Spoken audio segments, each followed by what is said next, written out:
This wasn't just an engine, it was Ford's secret weapon, a fire-breathing monster built to dominate racing and shake NASCAR to its core. The 427 Camry wasn't just fast, it was a statement. A power play in a high-stakes war between Detroit's giants. But then, NASCAR banned it. So what made this engine so dangerous? And why did the racing world try to erase it from history? Let's dig into the shocking truth behind the Ford 427 Camry, the engine too wild for NASCAR. The backstory of the beast. Well, the story of this beast doesn't just involve Ford. The story runs much deeper into the automobile market of the 50s and 60s.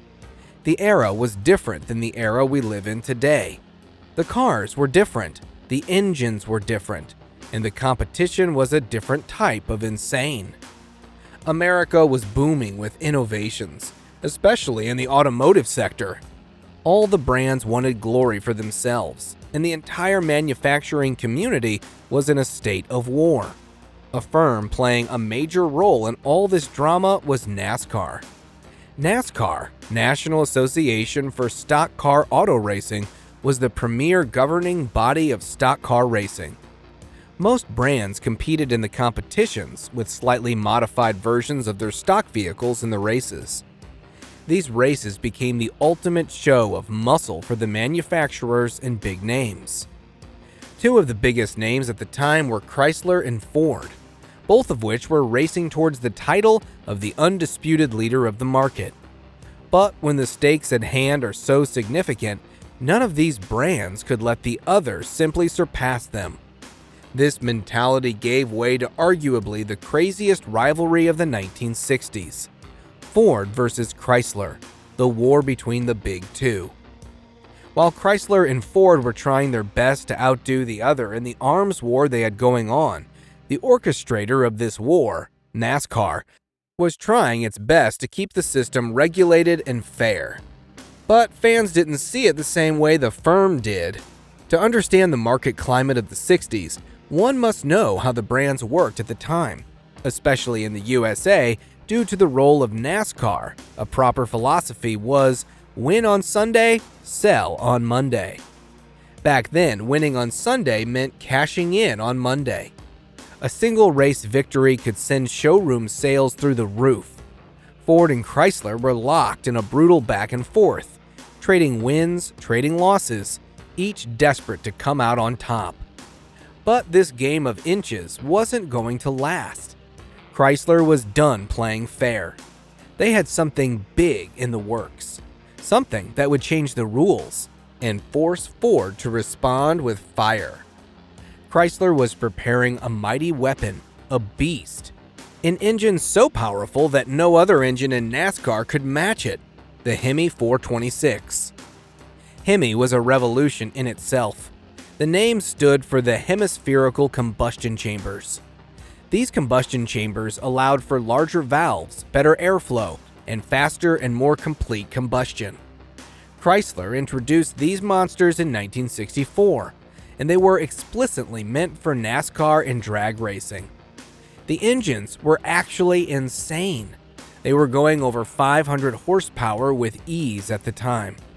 What made these beasts even more scary was the fact that these numbers were still just lowballs by the brand. The actual power of these juggernauts was believed to be much higher. This monster debuted in the 1964 Daytona 500, and the driver, Richard Petty, blew away the minds of the entire world with it.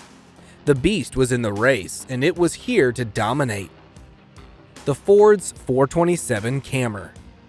Well, the world had witnessed the strength of Chrysler's beast, but Ford was not ready to take the back seat in this arms war just yet. Ford was aware that they would not be able to compete with Chrysler's Hemi with the engines it already had. The brand needed something more. The brand needed a titan that would actually have a chance against the beast Chrysler had unleashed.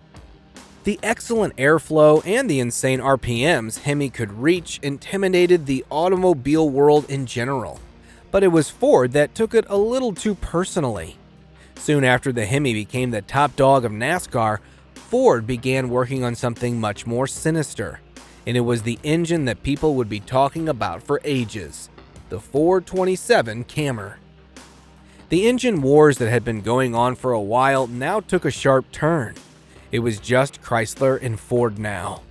The two big boys of the industry were ready to fight for the ultimate marketing tool, which was NASCAR. But the battle was only beginning. Ford needed the Camry to be the absolute best, and it was not going to be a piece of cake to achieve that. For the block of the beast, Ford chose the 427 cubic inch FE side oiler. The side oiler was well known for its durability among the people who knew of it. The block seemed like the perfect choice for the monster in making. But Ford was not going to use the same old valve train for its newest star child. To emphasize the fact that the Camry was special, the engineers at Ford built an entirely new valve train system for it. The single overhead camshaft was chosen to be implemented in this beast. The system meant that there would be one camshaft for each cylinder bank, so it meant two camshafts in total. But not like the dual overhead camshaft. It was like two SOHC systems in total, one on each side. These revolutionary cams were driven by a chain that was super long, about 6 feet to be exact.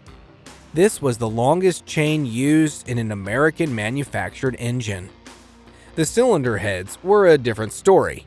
Well, a different story in comparison to the valve train choice.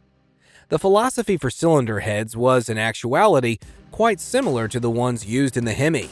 Well, at least in principle.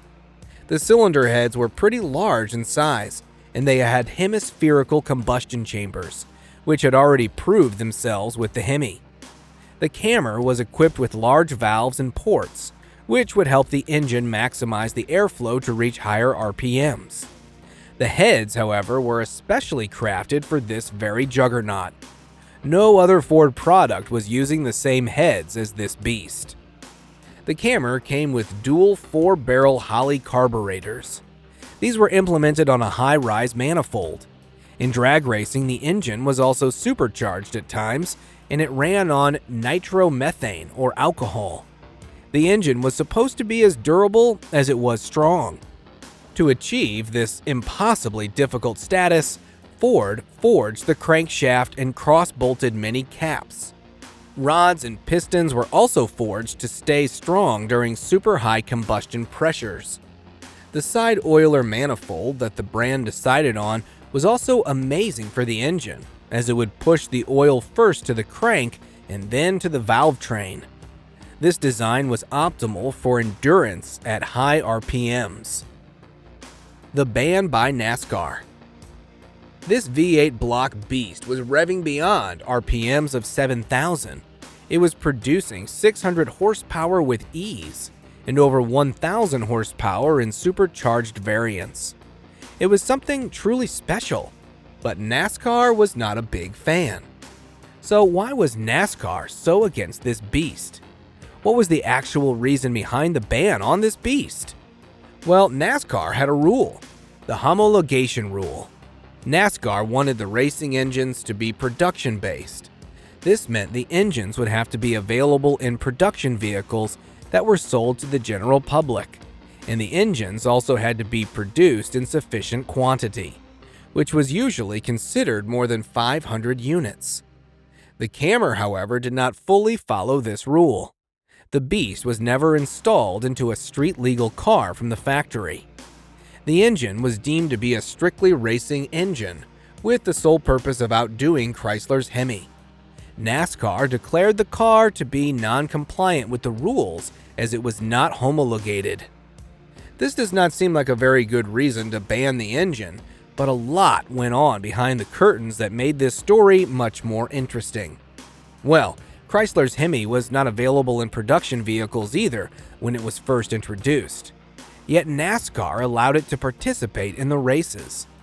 Chrysler did agree to produce a car powered by the Hemi for the streets to comply with the rules, and that was it for them. But many believe that Chrysler dealt with a much more lenient version of the NASCAR.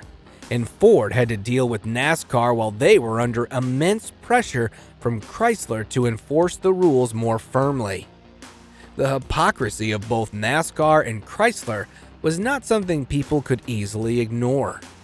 Ford could also have played by the ways of Chrysler by promising a few hundred street-legal cars, but instead, Ford tried to push the Camry as a racing engine. NASCAR just couldn't allow it. Given the high cost of building the Camry, there was also an underlying fear of the competition becoming a money drain instead of a racing competition. The engine was also too advanced for the time. The SOHC system was more of a European design than an American one, and NASCAR wanted to keep the other manufacturers from moving toward it. The pivot. Multiple factors played a role in the ban of the absolute beast of the Camry, but that did not stop Ford from making the engine a legend among the people. Ford quickly pivoted towards drag racing, where the rules were easier to comply with. The engine went on to dominate the NHRA and AHRA classes, and it built a mythical reputation for itself among the car fanatics and die-hard Ford fans. The engine went on to become a legend among the people, and still is considered one of the greatest V8 engines ever made. The Camry left a big question mark on the rules of NASCAR, and went on to become a legend with or without its support. For more stories like these, subscribe to our channel. Let us know your thoughts on this beast in the comments below. See you soon!